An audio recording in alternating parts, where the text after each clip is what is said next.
오늘은 성금요일입니다. 예수님께서 십자가에 달려 돌아가신 그 날을 우리는 성금요일로 지키고 있습니다.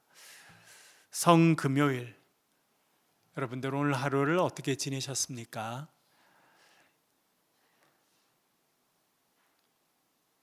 오늘 읽은 마태복음 27장은 예수님의 마지막 이 땅에서의 장면들, 십자가 지시기 전부터 십자가를 지신 장면까지의 여러 가지 일들을 말해주고 있습니다. 첫 번째, 조롱 당하신 예수님이십니다. 마태복음 27장 27절부터 30절까지의 말씀을 천천히 한 목소리로 같이 보시겠습니다. 이에 총독의 군병들이 예수를 데리고 관정 안으로 들어가서 온 군대를 그에게로 모으고 그의 옷을 벗기고 홍포를 입히며 가시관을 엮어 그의 머리에 씌우고 갈대를 그 오른손에 들리고 그 앞에서 무릎을 꿇고 희롱하여 이르되 유대인의 왕이여 평안할지어다 하며 그에게 침 뱉고 갈대를 빼앗아 그의 머리를 치더라. 아멘. 총독 빌라도 앞에 예수님께서 서셨습니다. 대제사장과 서기관과 백성들의 장로들이 예수님을 고발했습니다.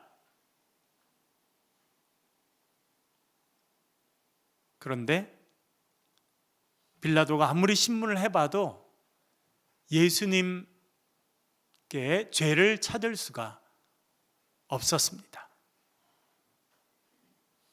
그래서 예수님을 잘 돌려보내려고 마음을 먹었습니다. 그런데 그 당시 권력을 갖고 있던 대제사장들과 서기관들과 장로들은 용납하지 않았습니다. 예수님을 정죄하라고, 십자가에 달라, 그렇게 요구하였습니다. 아무리 로마의 총독이라도 죄 없는 사람을 죽일 수는 없었습니다.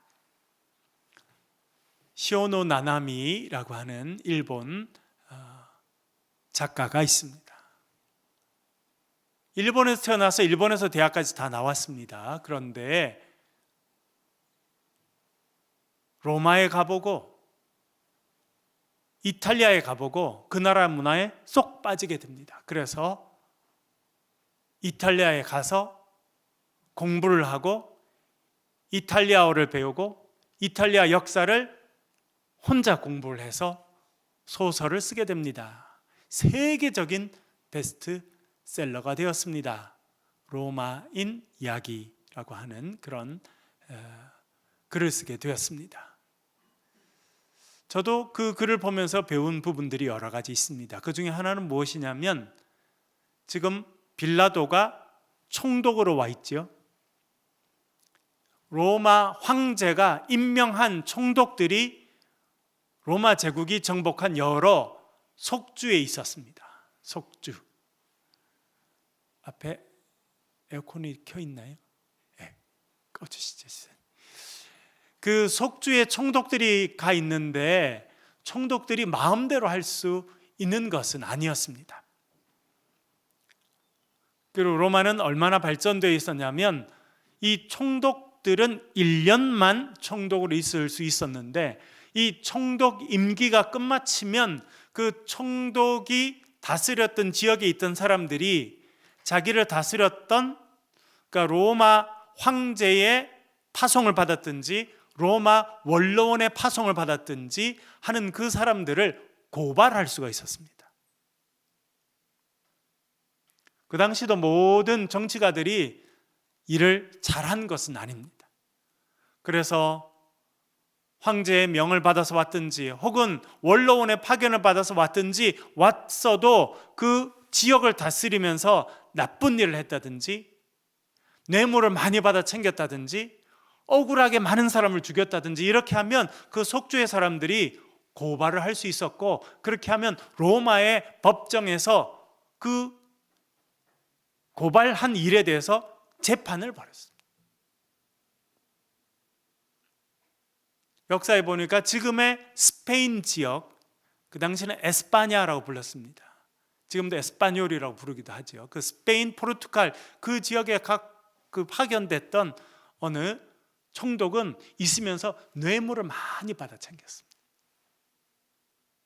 그래서 뇌물을 주면 재판을 유리하게 해주고, 뇌물을 주면 땅도 주고 진급도 시켜주고 이렇게 한 거예요. 1년 동안.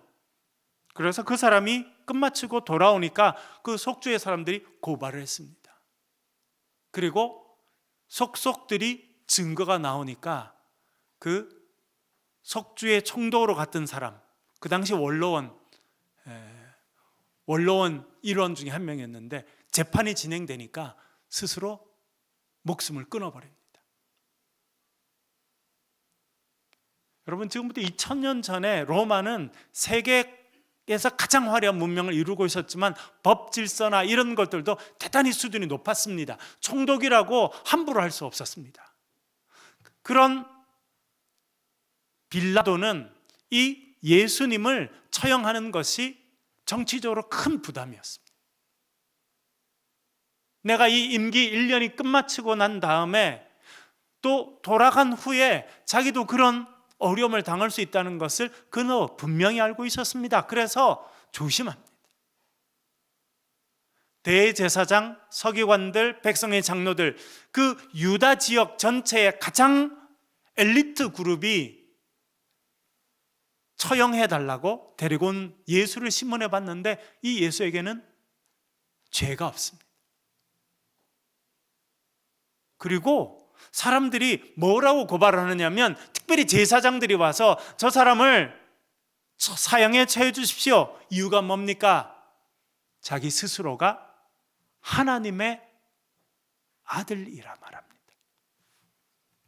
빌라도는 로마 사람이고 이 유대인들과는 상관이 없습니다. 그러나 로마인들은 기본적으로 대단히 종교적인 사람들이었습니다. 신을 많이 섬겼죠. 여러분들이 잘 아는 신들 이름 다 헤라 여신, 제우스 신, 하여튼 뭐 많은 신들을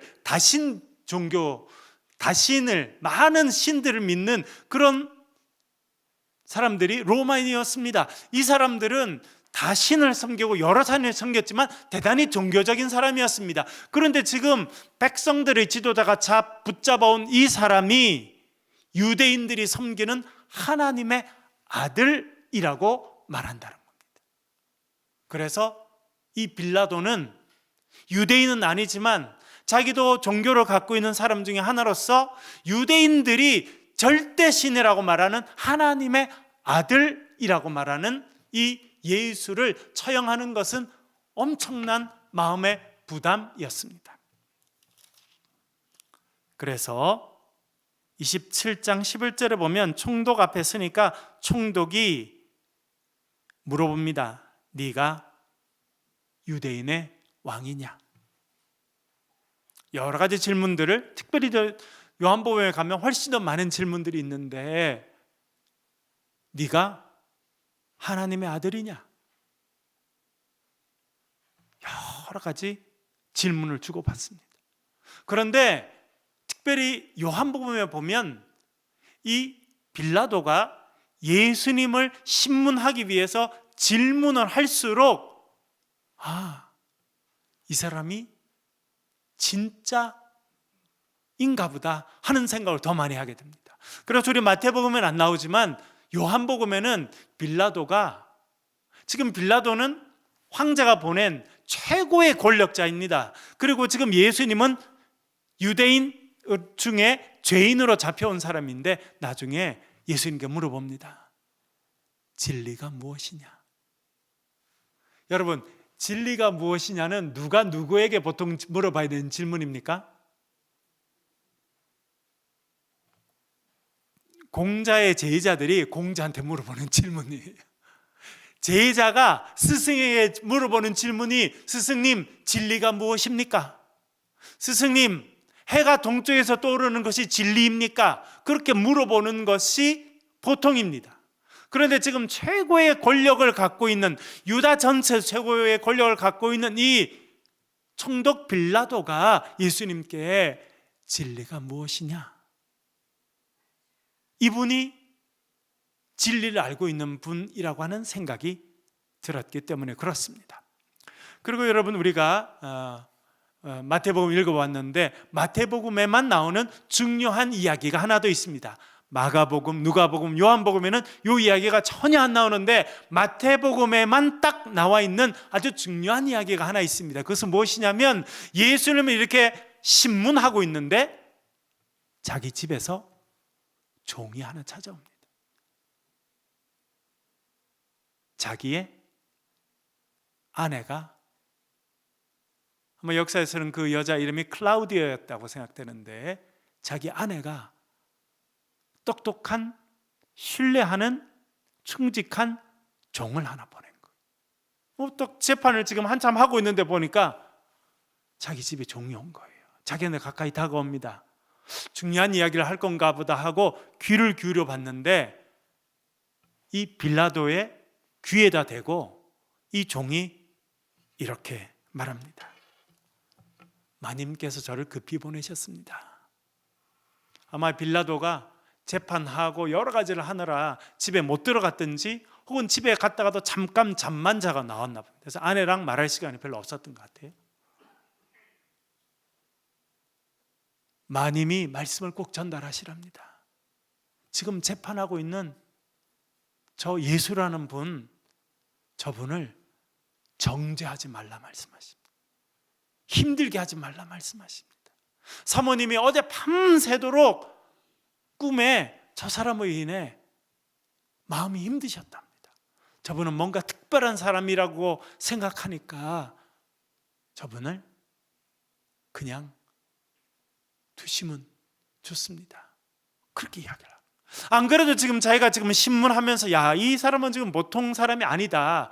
여러분, 총리니 총독으로 있으면서 얼마나 많은 재판을 했겠습니까? 얼마나 많은 사람을 만났겠습니까? 그런데 지금 예수님을 만나서는 야, 이분은 좀 특별하네. 그래서 자기가 진리가 무엇이냐라고 물어볼 만한 그런 사람인데 이제는 자기의 집에서 종이 와서 자기 아내가 그 사람한테 부정적인 일을 하시면 안 됩니다. 그렇게 이야기까지 하니까 얼마나 두려웠겠습니까? 재판을 잘못하면 자기가 총독이 끝마치고 난 다음에 자기도 법정에 불려가서 재판을 받을 수도 있을 뿐만 아니라 지금 내 앞에 서 있는 이 사람이 많은 백성들이 말하는 것처럼 하나님의 아들일 수도 있다는 생각을 지금 그는 하고 있는 것입니다. 그래서 깊이 생각하다가 아마 정회합시다, 조금 있다가 합시다 하고 보내놓고 아마 자기 옆에 책사들, 그런 사람들 다 옆에 조언하는 똑똑한 사람도 있었지 않겠습니까? 그래서 물어봤겠죠. 야, 이거 어떻게 하면 좋으냐? 이 유대인들 지금 대제사장들과 이 사람들은 저 예수를 지금 십자가에 달으라 그러고 내가 물어봐도 이 사람은 죄가 없을 뿐만 아니라 심지어 지금 많은 백성들이 유대인들이 섬기는 하나님의 아들이라는데 내 아내도 지금 조심하라고 그렇게 이야기하는데 어떻게 하면 좋겠냐? 그렇게 이야기하니까 옆에 있던 책사들이, 똑똑한 좋은 자들이 말합니다. 좋은 일이 있습니다. 뭐냐? 명절이 됐습니다. 6월절 명절이 되면 죄수 한 명씩을 놓아줄 수 있습니다. 여러분, 우리나라도 8.15 광복절 되면 대통령 특사로 감옥에 든 사람, 많은 사람 풀어주죠. 이게 오래된 일입니다. 나라에 큰 좋은 일이 있거나 큰 명절이 되거나 그러면 죄인들 가운데 좀 억울하게 들어왔다고 생각하는 그런 사람들, 뭐 살인자나 이런 사람은 안 되고요, 뭐 좀 정치적으로라든지 또 경제적으로라든지 뭐 그런 부분에 좀 이렇게 된 사람들은 풀어주자. 그래서 뭐 여러분 잘 아시다시피 우리나라 최고 기업인 삼성전자의 그 회장님도 뭐 그렇게 좋은 것만 먹고 살 줄 알았더니 감옥 들어가서 콩밥도 드시고 그러다 또 가끔 또 나오시고 뭐 이렇게 하시더라고요. 이제 그런 것들이 다들 우리만 하는 것이 아니라 역사적으로 계속 해왔던 일이에요. 그래서 빌라도가 좋은 생각이다. 딱 그렇게 하면 되겠구나. 아마 이 사람들은 지금 이 예수는 지금 제사장들하고 저기 권력자들이 자기들은 마음에 안 든다고 그러니까 백성들은 풀어달라고 할 거다. 그렇게 생각을 정리하고 이제 제사장뿐만 아니라 백성들을 다 불러 모았습니다. 앞으로 나가서 이야기합니다. 내일 모레 6월절 명절이 오지 않느냐? 너희 유대인들에게 중요한 명절이니 좋은 전통이 있다. 죄인 하나를 풀어주겠다. 그러니 너희들이 선택해라. 이 바라바를 풀어주면 좋겠느냐? 이 예수를 풀어주면 좋겠느냐? 바라바라고 하는 사람은 아마 폭동에 연루된 것 같고 폭동 가운데 여러 사람의 목숨을 해친, 그러니까 상당히 악독한 것으로 소문이 나 있는, 아마 지금 빌라도가 아무나 정한 것 같지는 않아요. 이 사람을 세우면 예수가 잘못한 거, 뭐 제사장들, 대제사장들이 뭐 하나님의 아들이라 그런다, 뭐 사람들 뭐 자기가 왕이라고 그런다, 이 정도 아무것도 아니게 될 만한 사람을 선택한 거예요. 그 사람이 지금 바라바라고 하는 사람입니다.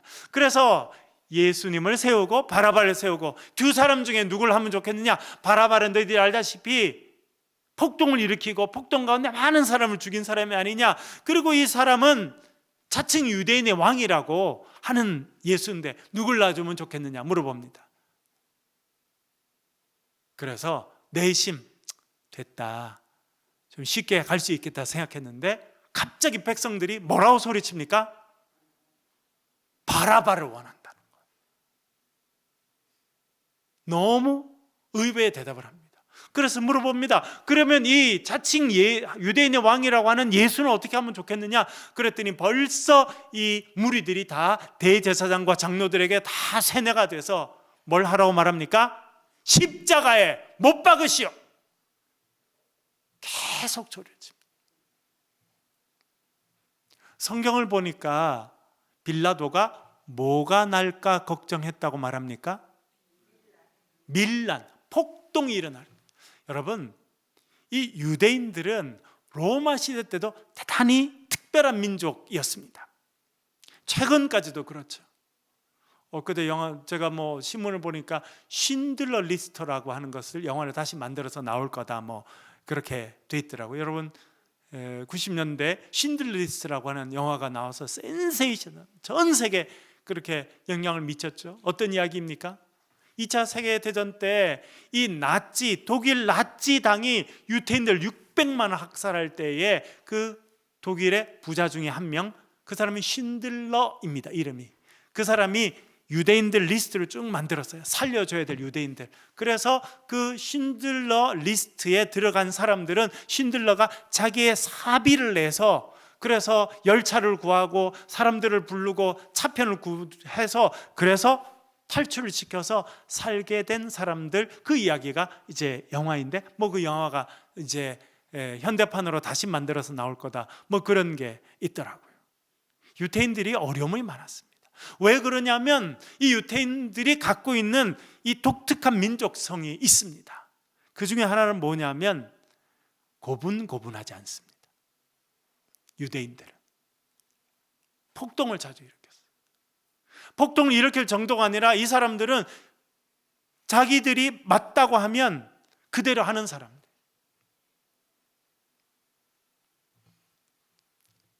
유대인들은 안식일을 지키는 것을 목숨같이 지켰습니다.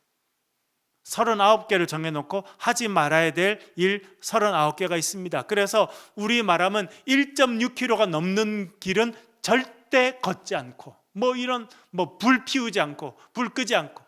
제가 지난번에 말씀드렸죠. 여러분, 여기 불 켜놨잖아요. 요거 불 킨 상태로 안식일이 되면 이거 안식일 내내는 불 켜놔야 됩니다. 불 절대 켜지 못해요. 그 정도로 철저히 지켜. 얼마만큼 철저했냐면 그 사람들이, 유태인들이 전쟁을 했습니다. 전쟁. 근데 전쟁을 해도 주일날에는 무기를 들지 않았습니다. 저기 와서 목을 쳐도 칼을 드는 거는 일이 되니까 하지 않는 거예요.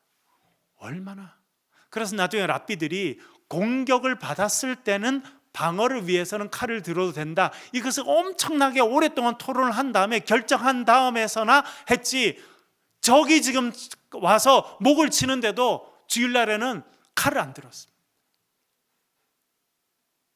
그래서 이 유대 지방에 파견되는 총독들은 대단히 고민이 많았던 사람들입니다.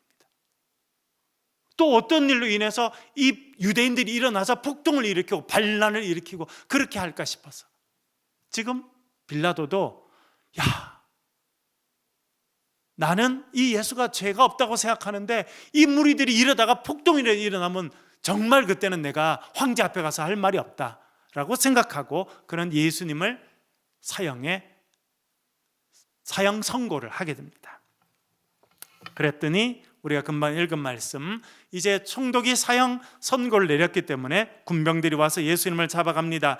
군인들이 다 사람들을 모아놓고 예수님의 옷을 벗겼다는 겁니다.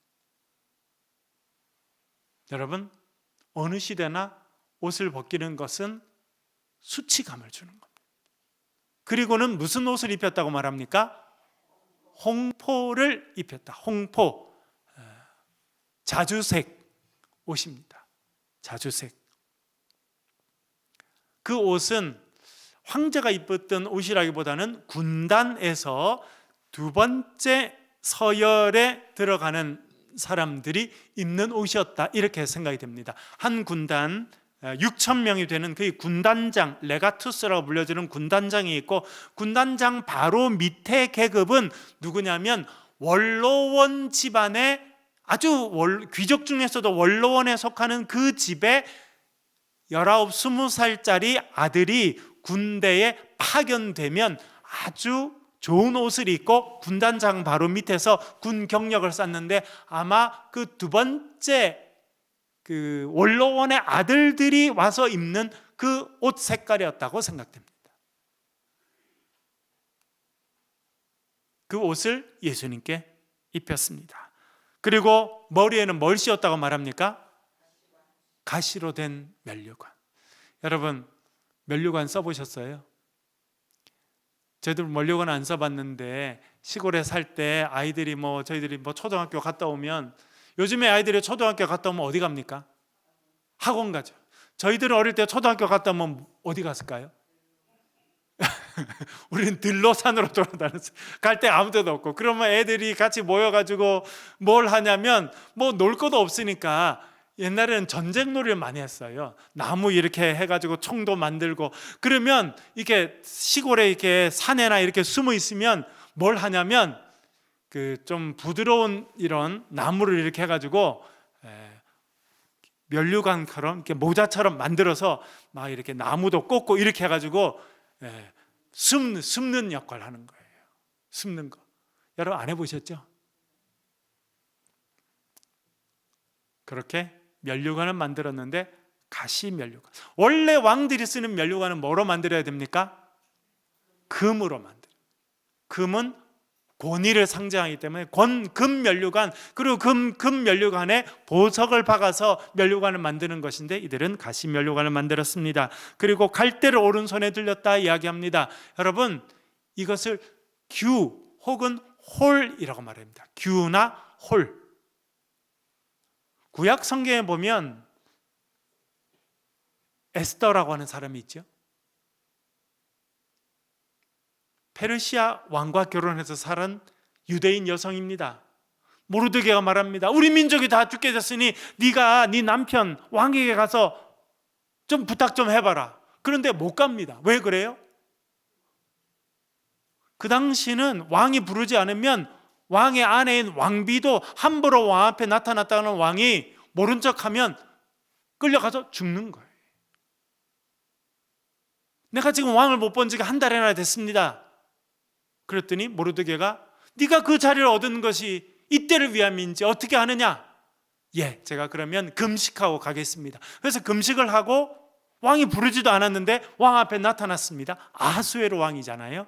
그랬더니 아하수에로 왕이 뭘 내밀었다?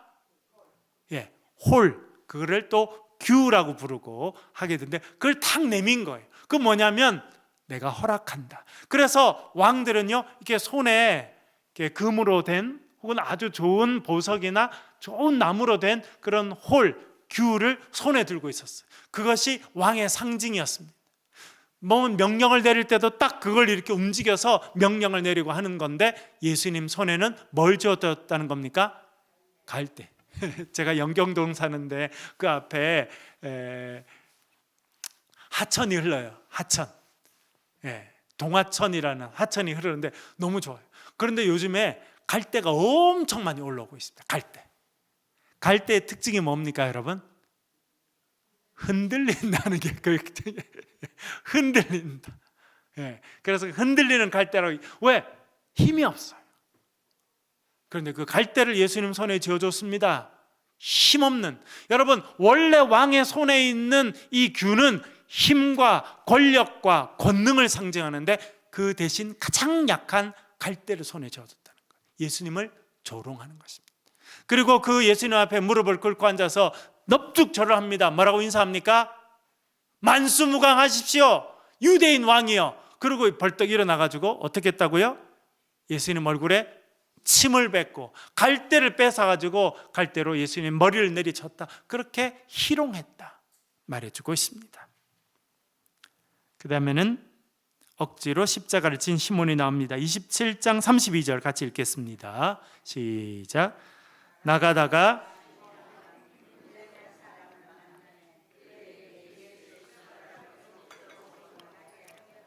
아멘. 제가 언젠가 억지로 진 십자가의 은혜라고 하는 제목으로 말씀을 드린 적이 있었습니다. 그때 구레네 시몬 이야기를 했습니다. 제가 그때 참 은혜 받았어요. 준비하면서도 참 은혜를 받았는데, 그건 뭐냐면 구레네 시몬은 6월절이라 가지고 온 거예요.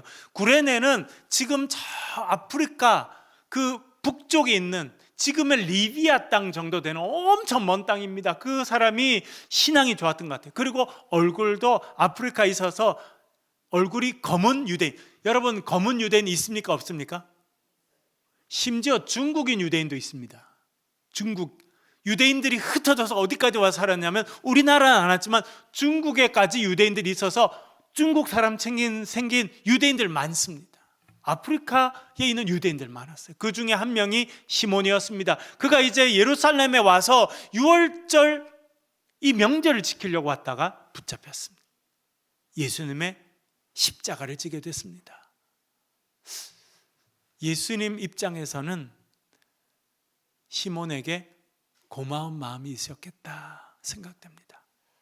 그렇지 않습니까? 예수님 그 무거운 십자가를 지시다가 쓰러지고. 여러분, 지금도 이스라엘에 가면 비아 돌로로사라고 하는 길이 있습니다. 비아 돌로로사. 예수님께서 십자가를 지고 골고다에 올라가신 그 길을 비아 돌로로사라고 말합니다. 그에 가면 표시가 있어요. 곳곳에. 그 뭐냐면 십자가를 지고 가시다가 예수님이 쓰러지신 곳을 표시해 두었습니다. 근데 한 곳에 가면 예수님이 쓰러지고 더 이상 십자가를 못 지고 가니까 이 시몬이라는 사람을 불러서 억지로 시몬에게 십자가를 매게 하였다는 거예요. 여러분, 때때로 우리 삶에 원치 않는 십자가를 져야 될 때도 있습니다. 그러나 하나님께서 시몬을 축복해 주셔서 그의 두 아들을 축복해 주셔서 그 아들 중에 둘째는 이제 초대교회 가장 중요한 리더 중에 한 명으로 쓰임받는 축복의 가정이 되었습니다. 시몬이 십자가를 집니다. 그리고 예수님 골고다 언덕에 올라가시게 됩니다. 27장 33절 34절 같이 읽어보겠습니다. 읽겠습니다. 시작. 골고다 즉 해골의 곳이라는 곳에 이르러 쓸개탄 포도주를 예수께 주어 마시게 하려 하였더니 예수께서 마시고자 하지 아니하시더라. 아멘. 예수님이 십자가 달리니까 사람들이 뭘 내밀었다는 겁니까? 쓸개탄 포도주에 뭘 탔다는 겁니까? 쓸개. 여러분, 쓸개는 어떤 맛일까요? 드셔보셨어요?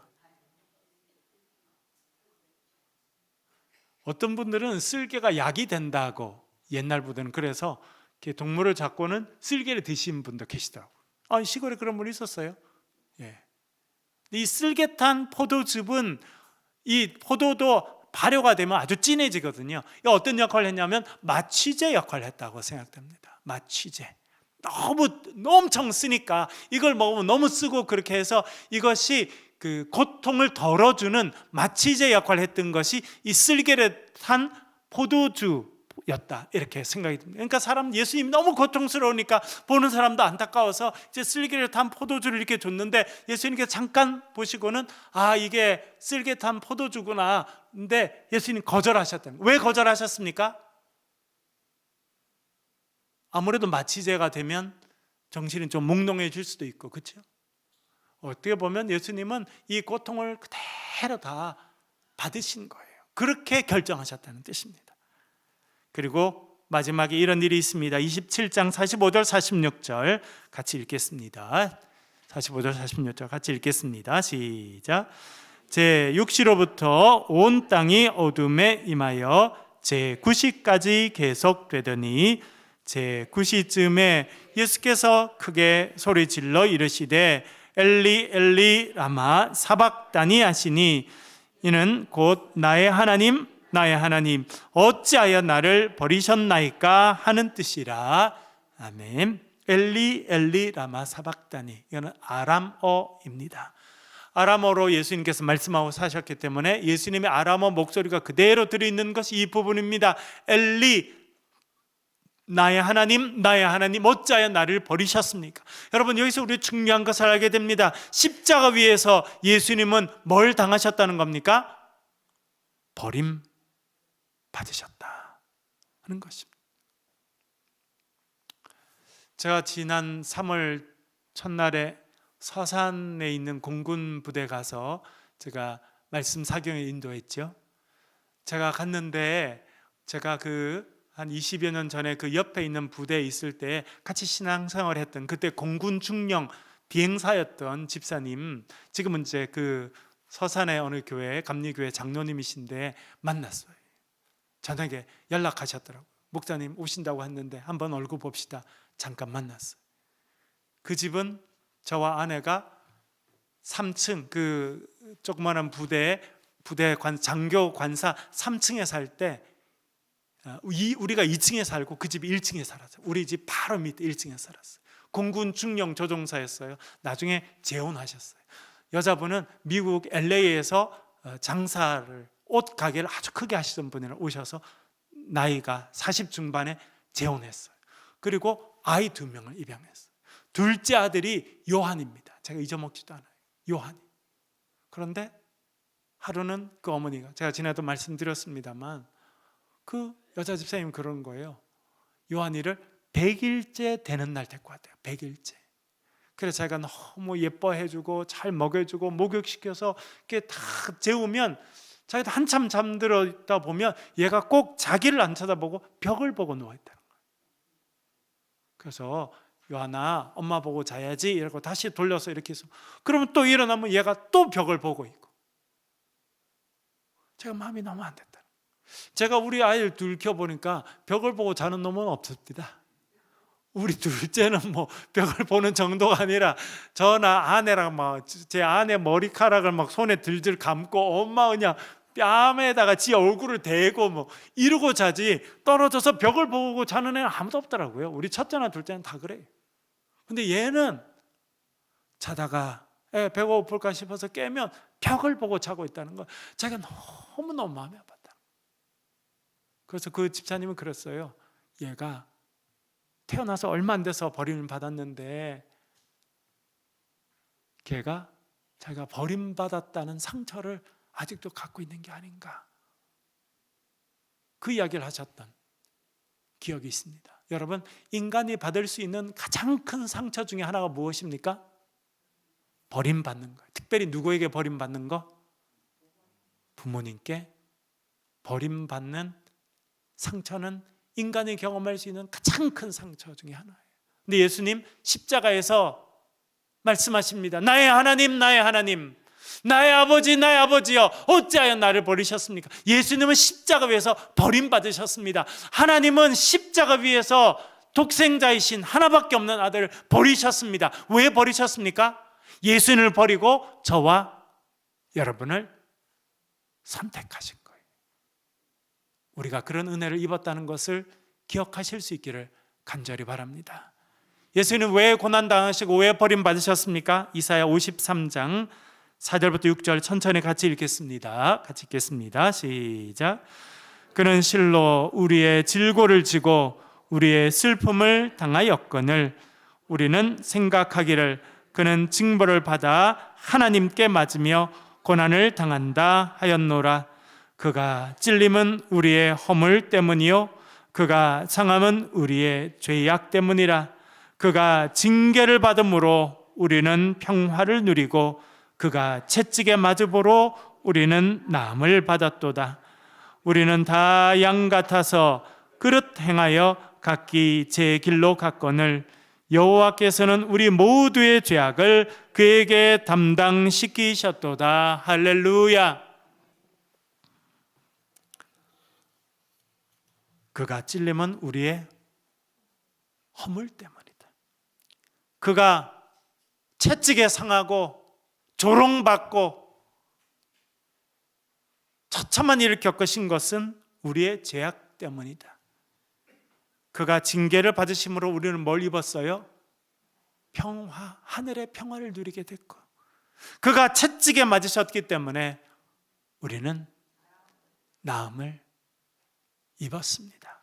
그가 예수님께서 십자가 위에서 버림을 받으셨기 때문에 십자가 위에서 저와 여러분이 하나님의 선택을 받은 줄 믿습니다.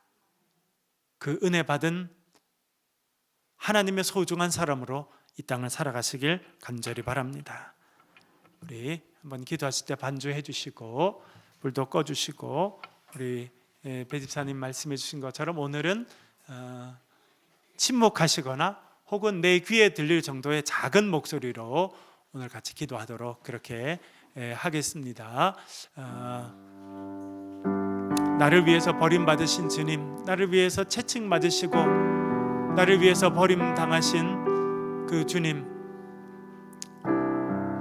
그 주님을 내가 바라보고 그 주님을 의지하고 살게 도와주십시오.